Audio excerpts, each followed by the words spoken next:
શું નામ છે આપનું? હા ભગવાનભાઈ. અરે વાહ, ભગવાન આવ્યા છે પોતે અહીંયા કેજરીવાલ ત્યાં. ભગવાનભાઈ. ભગવાનભાઈ, ખેતી કરો છો તમે? હા, ખેતી ખેતી કરી. કરો, કેટલા વીઘા જમીન છે? કેટલા વીઘા? મારે 2-3 વીઘા છે. 2-3 વીઘા જમીન છે. ખેડૂતોમાં ખેતીમાં પોસાય છે બધું અત્યારે? તું તો નથી પણ હવે શું થાય, નહીં પોસાતું. આ બધા કે છે ખેડૂતો કે મોંઘવારી નડે છે ને ખાતરના ભાવ વધ્યા છે ને પોટાશ ને એને બધું, તો કેટલું મુશ્કેલી પડે છે અત્યારે ખેતીમાં? ઘણી મુશ્કેલી પડે છે.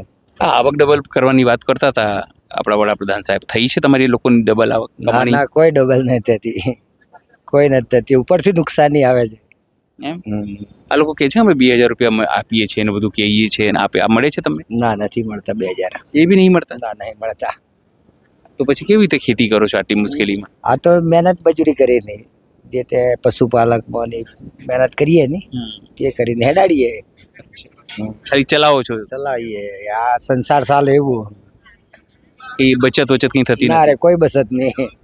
કેટલા લોકો છે તમારા ઘરમાં? અમારા ઘરમાં તો લગભગ 4-5. 5 જણા છે. તો ખેતીથી ચાલી જાય છે ઘર? તેથી ચાલે. હા, ચાલે. થોડું થોડું કરીને હેડે.